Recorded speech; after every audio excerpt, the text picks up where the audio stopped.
महाराष्ट्रातील घडामोडींसाठी स्वानंद न्यूजला सबस्क्राइब करा आणि बेल आयकॉनवर क्लिक करा। उल्हासनगर महापालिकेकडून टॅक्सचं स्वरूप बदलून कॅपिटल व्हॅल्यू प्रॉपर्टी टॅक्स लावण्याचा निर्णय महापालिकेने घेतला आहे, परंतु या निर्णयाला उल्हासनगर शहरातील व्यापाऱ्यांनी कडाडून विरोध दर्शवला आहे। या निर्णयाविरोधात व्यापारी संघटनेचे अध्यक्ष दीपक छतलानी, किशोर वनवारी, बाबू ताराचंदानी व अनेक व्यापारी संघटनेचे अध्यक्ष यांनी बैठक घेऊन एकमते या निर्णयाला विरोध दर्शवला असून गरज पडल्यास लवकरच शहर बंद करण्याची हाक देण्यात येणार असल्याची माहिती दीपक छतलानी यांनी पत्रकारांना दिली। या बैठकीत व्यापारी काय म्हणाले ते ऐकूयात।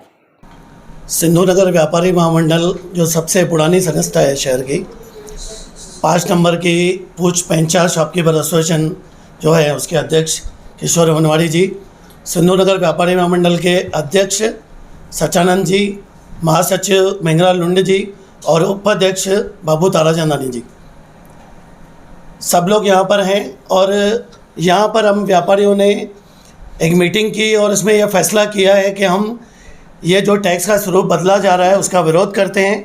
पहले जो हमारी टैक्स आती थी वो रेटेबल वैल्यू पे आती थी, मतलब स्क्वायर फुट, आप ऐसे समझ लो कि स्क्वायर फुट पर अगर किसी का 1000 फुट का फ्लैट है तो उसकी रेजिडेंशियल की 14 रुपये स्क्वायर फुट है तो 14,000 रुपये टैक्स आती थी।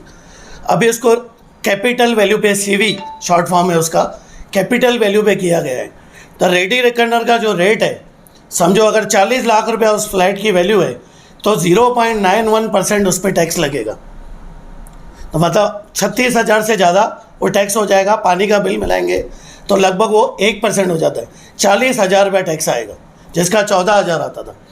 और उसके साथ और एक जुल्म जो हुआ है, अभी जो नोटिस व्यापारियों के पास या शहर के नागरिकों के पास आए हैं, 6 साल का पुराना एरियर्स भी मांग रहे हैं। 2016 में यह रेजोल्यूशन पास हुआ था, 2022 में आ रहा है तो 22-23 की टैक्स मांग रहे हैं, 6 साल का जूना एरियर्स भी मांग रहे हैं।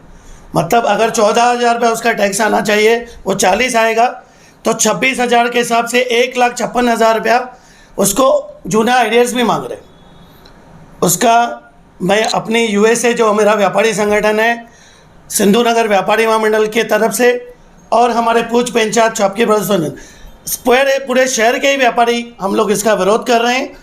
और इसके विरोध में हम लोग अपना ज्ञापन भी देंगे, कमिश्नर को विरोध करेंगे। इसके लिए जो आंदोलन करना पड़ेगा वो भी करेंगे। और हमारी ये भी सहमति हुई है कि इसके खिलाफ हाईकोर्ट साथ में जाना पड़ेगा, तो साथ में सब व्यापारी संगठन साथ में मिलकर हाईकोर्ट भी जाएंगे। आपकी मांगे क्या क्या हैं? इसको रद्द किया जाए, क्योंकि सिर्फ बीएमसी और पनवेल कॉरपोरेशन छोड़कर और कहीं पर भी ये नहीं है। मैं कॉरपोरेशन की बात कर रहा हूँ, 7-8 नगर परिषद में वो है, नगर पालिका में, लेकिन इतनी बड़ी कॉरपोरेशन है, पूना, पिंपरी, अपना नासिक, पूना, औरंगाबाद, कहीं पर भी ये अभी तक कैपिटल वैल्यू पे टैक्स नहीं लगाया गया है। लेकिन उल्लासनगर में जो हमारे नगर सेवकों का कार्यकाल 4 अप्रैल को पूरा होने के बाद अभी कमिश्नर, जिसको अभी प्रशासक बोला जा रहा है, उन्होंने ये फैसला लिया है और नोटिस भी आने चालू हो गए हैं। हम चाहते हैं कि ये न लगाया जाए। और जो 6 साल का एरियर्स है वो तो बहुत बड़ा जुल्म है। आपको 2016 में रेजोल्यूशन पास हुआ, आपने 2022 तक नहीं लगाया, तो उसमें नागरिकों की क्या गलती है? 6 साल का आप एरियर्स मांग रहे हो। मंडल उल्लासनगर यूएसए शॉपकीपर एसोसिएशन और हमारे 5 नंबर के जो पंचायत शॉपकीपर एसोसिएशन है, उन सभी ने मिलकर आज मीटिंग की है कि कॉरपोरेशन की तरफ से ये जो नोटिस दिए जा रहे हैं वैल्यू एडेड टैक्स के बारे में कि आपको इतनी टैक्स भरनी पड़ेगी, हम सभी व्यापारियों भाइयों से विनती करते हैं कि उन नोटिसों का जोरदार विरोध किया जाए और हर पार्टी को, हर दुकानदार, हर घर जिसको भी टैक्स की पावती आती है वो सब पूरा जोरदार विरोध करें।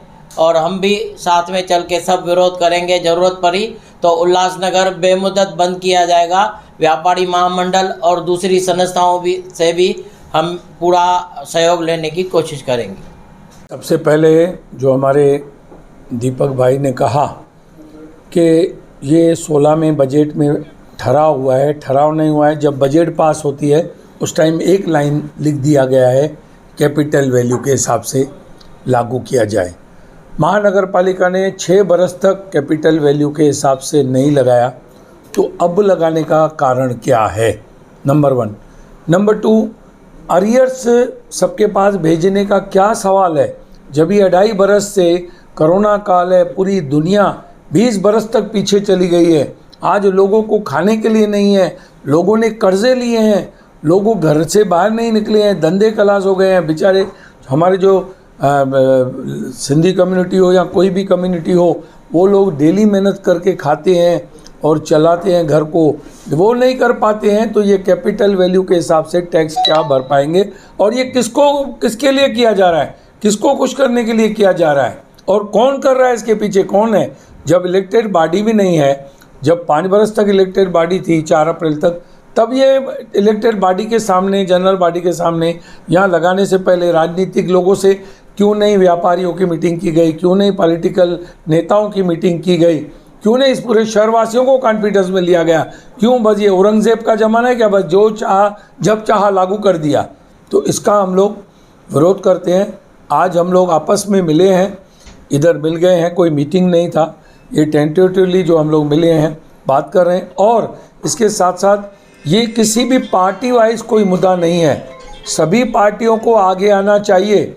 जैसे हमारा पे एंड पार्क का इशू था, पूरे सब पार्टियां, सब नगर सेवक, सब व्यापारी एक साथ खड़े हुए थे। ये सेकंड इशू उससे भी ज़्यादा डेंजर है कि अगर 14,000 रुपये के बदले 40,000 टैक्स आने लगेगी बरस की, तो कौन भर सकेगा? ये तो जो लोग बोलते हैं ना कि सब उल्लासनगर छोड़ रहे, मुझे लगता है ये पूरा उल्लासनगर खाली कराने की प्लानिंग चल रही है कि इनको कैसे तकलीफ दे कि ये लोग पूरा उल्लासनगर छोड़ के जाएं। और जो लोग धोखादायक बिल्डिंग या रेट कम कराने के लिए होड़ लगी हुई है कि मेहरबानी करके हम क्रेडिट लें, तो अभी ये ठहराव अगर पास हुआ है, तो ये जो GR आया है 2010 का बोलते हैं, तो उस टाइम पे कौन सी सरकार थी? शिवसेना की, राष्ट्रवादी की, कांग्रेस की नहीं थी, भाजपा की और शिवसेना की थी। अभी सरकार दूसरी है, तो कब वो ठहराव पास हुआ और वो कब लागू करने जा रहे हैं? तो ये पब्लिक के साथ अन्याय है, अत्याचार है। मैं एज अ माजी नगर सेवक के नाते अभी पूज पंचायत शॉपकीपर एसोसिएशन का मैं प्रेसिडेंट हूँ। हमारे एसोसिएट प्रेसिडेंट दिनेश लहरानी जी हैं, वाइस प्रेसिडेंट बाबूता राजचंदानी हैं, सुनील दुसेजा हैं, चेयरमैन सबसे ज़्यादा हमारे बुजुर्ग दादा सतराम दास जेसवानी। हम लोग 5 नंबर की तरफ से 100% विरोध करते हैं। ज़रूरत पड़ी तो जैसे हमारे भाई ने बताया कि कोर्ट जाना पड़ा। हमेशा सिंधु नगर की जनता के लिए, सिंधु नगर के व्यापारियों के लिए हर तकलीफ़ में आगे रहा है, हमेशा लड़ता रहा है और आगे भी लड़ता रहेगा। ये जो कैपिटल टैक्स या वैल्यू एडेड टैक्स जो लगाया जा रहा है, मैं समझता हूँ अचानक कोई सपना आता है कमिश्नर साहब को और वो जाग पड़ते हैं कि कल से ये टैक्स लागू करना है और लागू हो गया। ना पब्लिक से कोई ऑब्जेक्शंस मांगा गया। मैं एक सवाल पूछना चाहता हूं कि सिंधु नगर के जनता को कॉरपोरेशन की तरफ से सहूलत क्या है? क्या रोड हैं, परफेक्ट रोड्स हैं, परफेक्ट साफ़ सफाई है? जो आज बारिश आने वाली है, उसमें बाढ़ आने वाली है, उसका कोई बंदोबस्त है? नाले सफा हुए हैं? जो कॉरपोरेशन का काम है उसके लिए तो उल्लासनगर के पब्लिक को वंचित रखा जाता है और पब्लिक के ऊपर बोझ डाला जा रहा है। पहले ही आप देखिए, कल्याण डोंबिवली कॉरपोरेशन से या थाना कॉरपोरेशन से हमारे उल्लासनगर में पहले ही जो हाउस टैक्स है, जो प्रॉपर्टी टैक्स है, वो ऑलरेडी ज़्यादा है और ये और ऊपर से बोझा डाला जा रहा है, जो कि एक अन्याय है पब्लिक के साथ, शहरवासियों के साथ बहुत बड़ा अन्याय है। पहले जो बिल्डिंग्स में या घरों में स्टेयरकेस या टेरेस या ग्राउंड ओपन था, उसमें 50% लगता था, बाथरूम्स फ्री होते थे, आज उसको भी ऐड करके पूरी टैक्स लगाने की सोच रहे हैं। तो ये तो हो गया कि शहर को खाली करना है, सब लोग यहाँ से भाग जाओ और जाकर के और शहरों में रहो, यहाँ ये बयाबान बना दो ताकि कॉरपोरेशन अपने आप चलती रहे और जो गंदगी और ये वो बढ़ती रहे मैं तो समझता हूँ ये एक विचार रख कर के हमारा जो शासन है वो काम कर रहा है। हमारी ज़ोरदार अपील है शासन से कि ये अत्याचार नहीं किया जाए। ये जो टैक्स वैल्यू एडेड टैक्स लगाया जा रहा है उसको जल्दी से जल्दी कैंसिल किया जाए और शहरवासियों को जो सुख सुविधाएं कॉरपोरेशन से मिलनी चाहिए वो जल्द से जल्द दी जाए। धन्यवाद। आकाश सहाने, स्वानंद मीडिया, उल्हासनगर। महाराष्ट्रातील घडामोडींसाठी स्वानंद न्यूजला सबस्क्राईब करा आणि बेल आयकॉनवर क्लिक करा.